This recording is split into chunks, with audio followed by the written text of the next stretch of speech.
Why is it so hard to find any Christian apologist worth paying the slightest bit of attention to? Because apologetics isn't about discovering actual truth. It's about keeping the rubes in line. I've still been trying to find any of them that take the question of God seriously, and that's led me here today. Will this finally be the place that we're going to find any answers? Let's find out.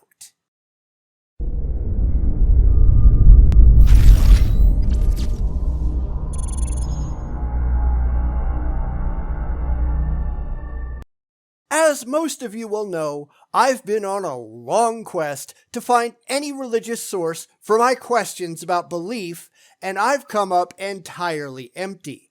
Apologetics is great for making excuses for religion, but it's really awful at having anything intelligent to say to the skeptics who don't already buy into it. Therefore, today we're going to take an extended look at a list of 40 supposedly great Christian apologists published by the Christian Publishing House. Surely they've got to have somebody worth taking a look at, right? Yeah, don't hold your breath. All serious students of God's Word need to know these Christian apologists below. Almost all of them are still busy defending the faith, while a few have died. Then they're really not that active, are they?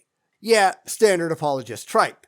Anyway, the reason that I'm doing this is because in my never-ending quest to find any Christian apologist that isn't a complete laughingstock, I wanted to see who the Christians are actually impressed with. If they're impressed, then maybe I ought to take a look myself, right? So there's two things that you need to really get from this screenshot. First, that this is from an actual Christian publishing house, and if you read the small print to the left, Edward D. Andrews is, in fact, the president and CEO of said house, and that's going to come up in a minute, so pay attention. He goes on to say that the list is presented in 4 groups of 10, and quoting, "The first 10 are the leading apologists in the order Christian Publishing House believes that they have had the greatest impact." Now, please try not to laugh when the next slide comes up. Right off the bat, we're going to jump to number 8, just for a second, where we see that Edward D. Andrews has picked himself as one of the greatest Christian apologists of all time. Because this actually gets worse. I went over to Amazon where he links, and apparently he's just claiming to write books that he never actually wrote at all. This one, for example, Biblical Hermeneutics, it was written by Milton Spencer, which, according to the text, was the standard text for over 130 years. This Andrews guy just grabbed a book that was in the public domain, threw his own thoughts into it, and he now claims to be a co-author.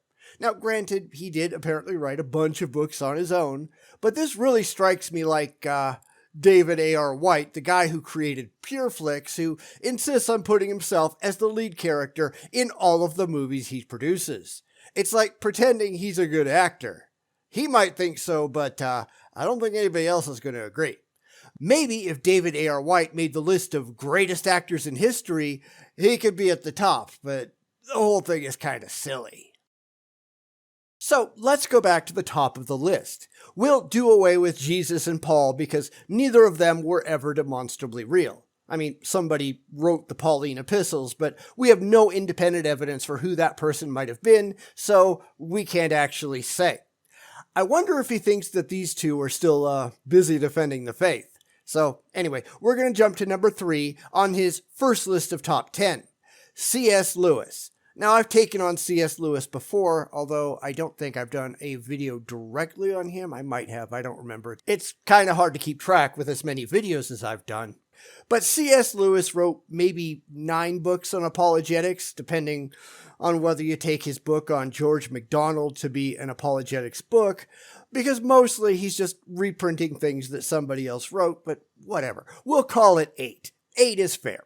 Really, it's just the same material over and over and over again, though. He didn't come up with anything new, as anybody who's read through his various books will see. And Lewis is really easy to debunk because Lewis wasn't a sophisticated apologist, period. Lewis was writing for the common man. He wasn't writing for anybody, well, with a brain. So that's kind of a problem if you're actually looking for intelligent, rational stuff. If that's one of your top apologists, I don't know what to tell you. It is not at all impressive. So we're going to just go down this list because we've looked at pretty much all of them. Norm Geisler, the guy with the long list of questions for atheists and everybody else, I've done a couple of videos debunking that directly, and it's really pretty dumb. Same with William Lane Craig. I have no idea why anybody takes that jackass seriously, other than the fact that he tends to be very popular among the already gullible believer. Degrees and an attitude, they don't make your arguments valid. And the same with Ravi Zacharias, who's dead now, and good riddance to him. This is the guy who, it came out after he died, he abused numerous massage therapists for over a decade, paying for said massages out of the charitable contributions to his ministry. And the evidence for that is listed below. You can go look that up for yourself. He also had pictures of hundreds of young women, many of them naked, from across the globe. This guy was a dick, and his followers still refuse to accept his wrongdoings. His apologetics weren't any good either, and I've debunked that already too. You can go watch a couple of videos I've done. So why are so many of these people caught with their pants down? Because Christianity is a scam, of course. What else is new? Next comes R.C. Sproul, and we've done him too. John Lennox, we've done him to death. But what about Wayne Grudem? I went and I poked around on his site and, no. Hardcore into churches preaching politics, which is a violation of the separation of church and state. They're getting a tax-free ride and violating the rules that separate that idea. And the content of the very few articles that I did read, it's not remotely intellectually valid either. Pretty much, he's another one of those, well, it says so in the Bible, so it's gotta be true, lunatics that we find so utterly unimpressive. If these are the people that are supposed to be convincing us, they've got nothing at all to be proud of. So we're going to jump to his next list. And don't ask me why in the world he's got 4 lists numbered 1 to 10. Numbers do go above that, pal. Just saying. So anyway, we're going to start off with Ronald Nash, who granted, I haven't done. Now, he's dead, having kicked the bucket in 2006, although I'm sure this guy still thinks he's out there fighting a good fight someplace. But yeah, we're not very impressed with this guy in his list anyhow. Now, I have actually read The Concept of God a long time ago, right around the time that I was giving up Christianity, and from what I remember, it wasn't that impressive. It's all philosophy and no evidence, just like every other apologist is, and I didn't even remember anything about it until I saw it on the list of books that he wrote. So that's another one dead in the water. Moving on. Greg Koukl. Yeah, we've done him to death. J. Warner Wallace. He's just a ridiculous joke. But what about Paul Capon? Been there, done that, although I don't think I've really talked about him much in the channel except in passing. I have read his book on Is God a Moral Monster? And it's just a bunch of apologizing for God being a dick. That's not impressive. You haven't proven that God exists in the first place. Start there. Come back when you can.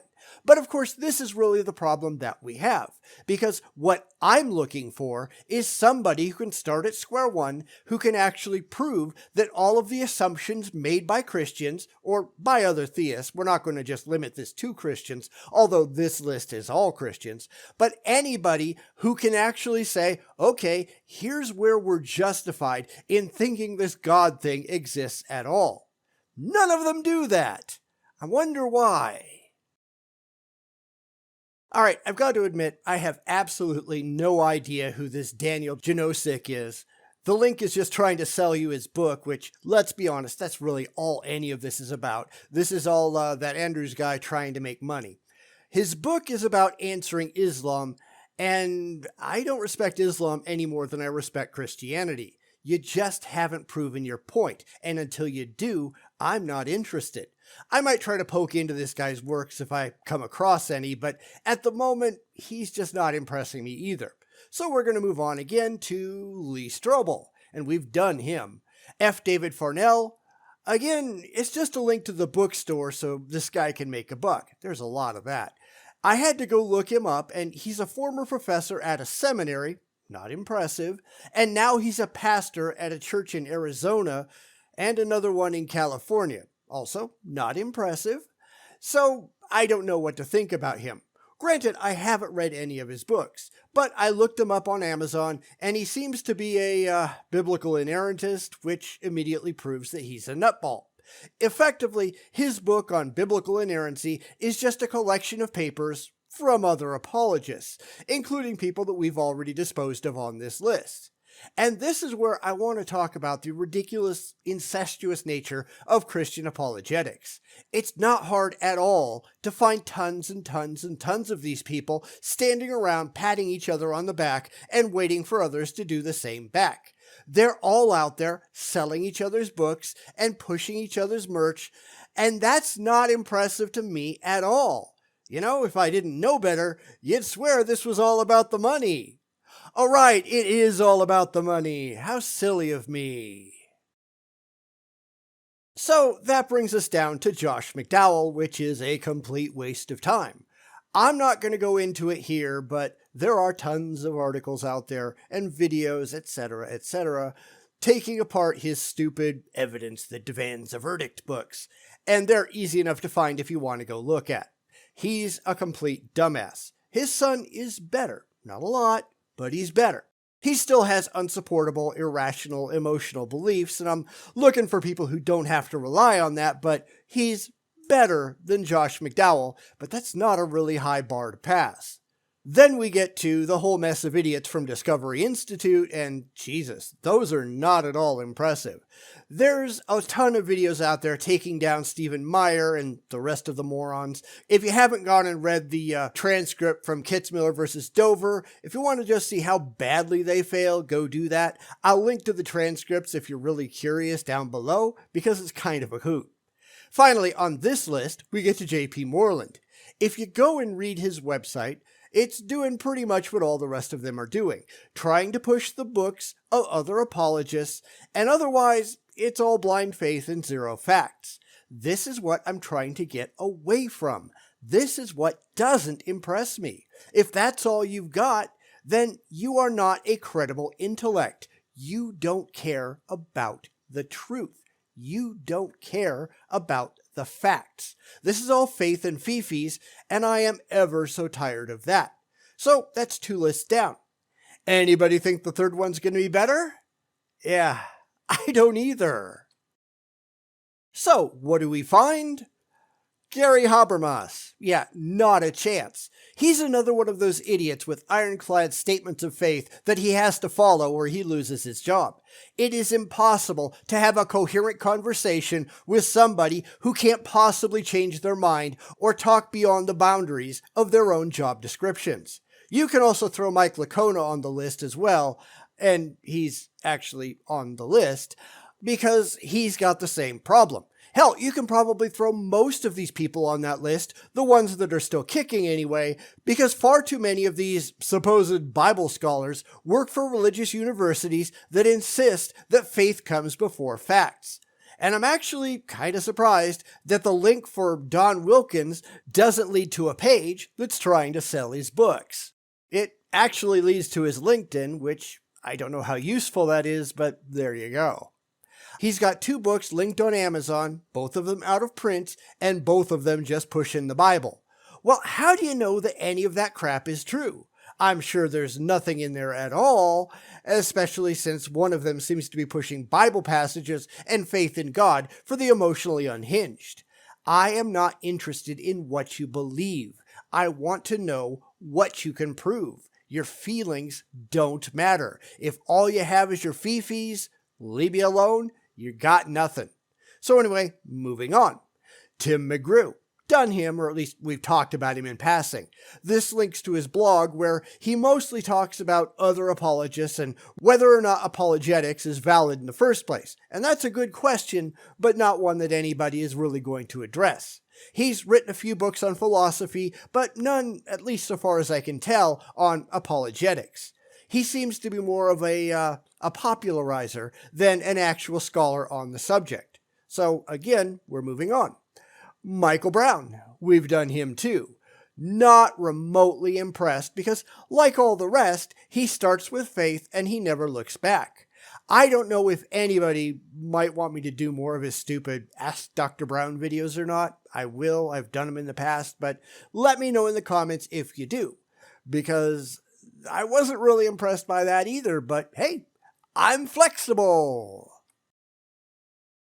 Richard Howe. His website is just a clearinghouse for all of the things he wants to sell you, and that is far too common. That's pretty much all we see on most of these sites. So I popped into his blog and I found what I thought could be an interesting idea. So let's look at this short entry and see what you think. If you want to go read it for yourself, I did link it below, so by all means, please do that. While it is a decent takedown for presuppositionalism, which is actually absurdly easy to do, it doesn't actually answer the question at hand.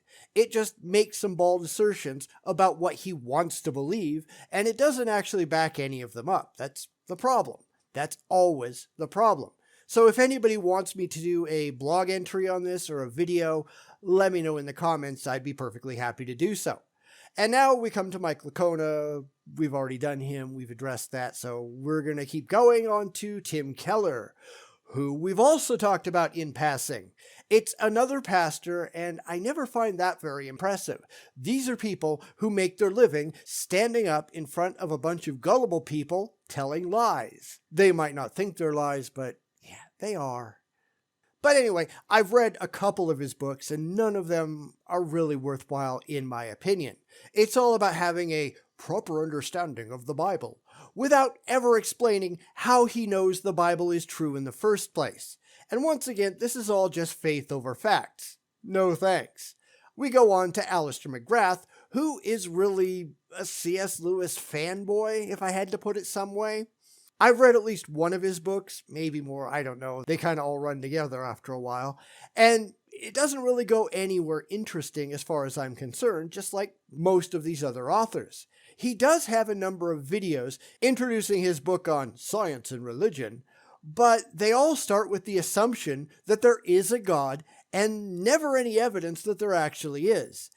I don't know if it would be interesting to look at a couple of those. That's pretty much up to you. They always struck me as pretty dry, but yeah, if you want to see it, let me know in the comments. I'm easy. Finally, I'm not even going to try to pronounce that, sorry. He's a philosophy professor at UT Austin, and he talks about Thomas Aquinas quite a bit, and I've gone on record as not being a fan of Aquinas' 5 ways. But we can talk about that in detail too if anybody's interested. I'm always looking at new things to do than just looking at the same things over and over and over and over again. And finally on this list, we've got David Limbaugh, who is a political columnist, and the only really religious book of his that I've read is Jesus on Trial, and yeah. Because the courts aren't the place to determine any of this. That's the purview of science, and the religious, they've got nothing at all to present, and science just laughs at them.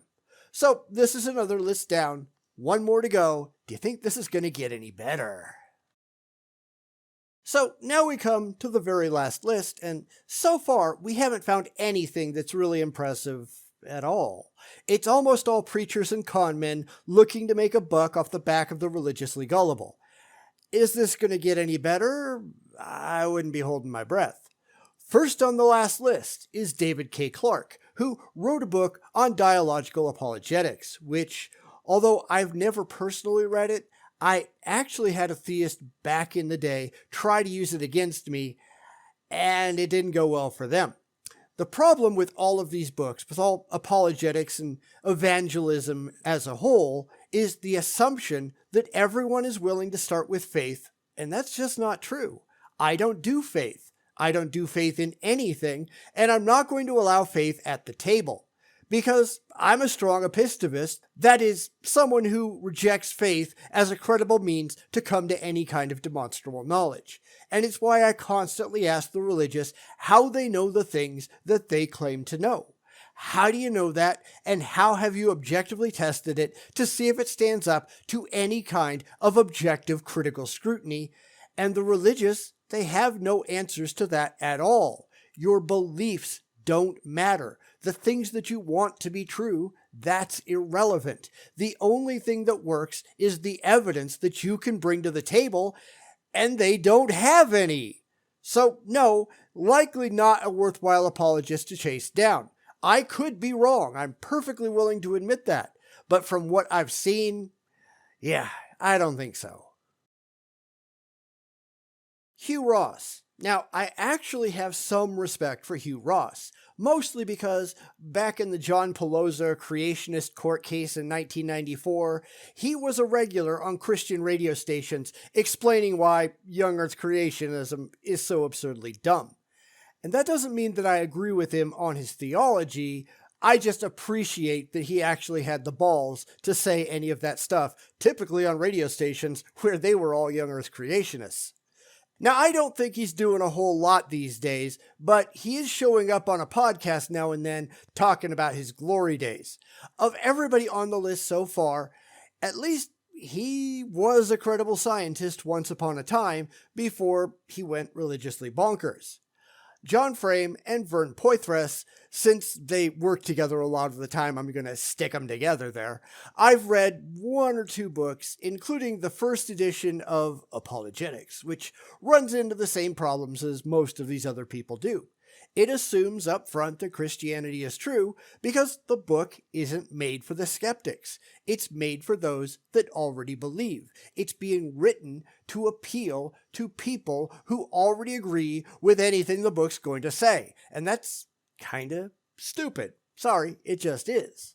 It's a lot of, well, you have to act like a Christian when you're talking to a non-Christian, without actually presenting anything for Christians to present to non-Christians that might be at all convincing. It's also a lot of presuppositionalism, which falls apart the instant anybody with a clue takes a look at it. Which, while we're at it, we can also point out that he actually put Matt Slick on the list. Matt Slick, like Cy Ten Bruggencate, who we've looked at before, he's actually kind of a dick. In fact, a long time ago, he invited me on his podcast so that he could make money off of me, and I told him where to go shove it. I told him I have absolutely no interest in dancing for his paying listeners, and then invited him to do it someplace neutral where nobody was making any money, and he just ran away. Because of course he did. That's what this is all about. He's only in it for the money, just like all the rest of them. Ryan T. Anderson. Well, he's no longer with the Heritage Foundation. Now, apparently he's a professor at Christendom College teaching politics and philosophy. There are a number of people on this list who seem to have done that. And of course, that probably means that he's got a statement of faith hanging over his head, but I don't know. I don't know for sure. Just possible. Of course, he's not really writing anything about theology. He's writing politics that are colored indelibly by his religious beliefs, and that puts him outside of the confines of this channel. So we're not going to talk about him too much. We'll just move on to David Limbaugh again. He's in the lists twice. You'd think that somebody could keep track of that, couldn't you? Okay, we've done him again. James R. White. He's done a fair number of debates with people like Bart Ehrman, which I will link the first part of it in the description below because it's actually a pretty decent debate. You probably ought to go take a look at that at some point in time if you're interested. I don't know that it actually goes anywhere useful because, as is typical, the atheist doesn't hold the theist's feet to the fire and insist that they justify their faith, but it is a pretty good watch regardless, so go right ahead. Kirby Anderson heads Probe Ministries, and they do a weekly podcast. I'm not sure why this is on the list, but okay, whatever. Now, I've listened to a couple of them, and there's been nothing there that has actually impressed me because, again, they just assume that they're right without ever trying to demonstrate that they're actually right. That's absolutely not what I'm looking for. John Warwick Montgomery might be the most prolific writer on the list, with more than 235 works credited to his name. But I have read some of his stuff, and yeah, he's not that good either. I think one of them was quite absurd, where he started trying to explain the difference between dogmatics and apologetics, and then he just pretended that apologetics started where the unbeliever is. But if that's true, every single apologist in existence is doing it entirely wrong. If he's worried that Christianity will lose apologetic credibility and the defense of the gospel will make sense only to those who already believe it, yeah, he's a little bit late, isn't he? Because it's never been anything else. And finally, we get to, Douglas. Yeah, I'm not going to try to say that one either. Sorry, it's on screen. You make of it what you will. But his blog, and the link to it is bad. I had to go find his new blog, which, of course, I will link below. He seems to spend most of his time watching movies and then trying to respond to them from a Christian perspective. I'm not really sure what purpose there is in that, but hey, if that's what floats your boat, go ahead. It's not really proving Christianity is true, though, and that's what I'm interested in. This guy, as far as I'm concerned, he's not really an apologist at the moment. He might have been in the past, he might be in the future, but from what I'm seeing right now, I don't think he really qualifies. So I'm not really sure why he's on the list at all. This is really the problem that I face when I'm looking for decent apologetics. And if people want, I might find some other lists of top apologists based on what the Christians think. Although, really, I'm sure they're not going to be any better. The issue here is that I'm looking for something entirely different than what Christians or Muslims or Hindus or whatever are looking for. And I'm sure they've all got their own lists too. And I probably haven't read a lot of the books off of those lists, but I could, I guess, if I thought they were going to be anything interesting. Apologetics isn't about proving that the claims of the religion are actually true. It's about comforting those who already believe and trying to validate the emotionally held faith of the believers in some way that keeps them compliant, comforted, and believing. Even if we expand beyond the apologetics realm to say, theologians, they're really doing the exact same thing. They are starting with the assumption that the religion is true, and then they're studying it from the perspective that it's true. But what if that's not what you want? What if you want to see it demonstrated that it is justifiable? Then you're pretty much out of luck, which is why I run into this problem. It strikes me as entirely bizarre that so many theists, so many potentially smart theists, will entirely ignore the most basic questions when it comes to their own theology. Because this really isn't about the facts, this is about the fifis. It's always about the fifis. They're really not interested in their own epistemology. How do they know what they claim to know? They don't. And they don't care that they don't, because this is about how it makes them feel. Or maybe the ones that actually dare to ask that question, and there could be people out there that do, I don't know, but maybe those brave, intrepid souls, they figure out that it's all empty and they just leave religion entirely. So now they're out there writing books about atheism. That might be a possibility, I really don't know. Which still gives us the same question, because what the hell is wrong with everyone else if possibly the people who actually look into this stuff leave the religion, and there's a lot of people who still remain? Why are these people incapable or unwilling of asking the really difficult and the really important questions? Because I'd really like to know your explanations for that. Please let me know below in the comments. Bum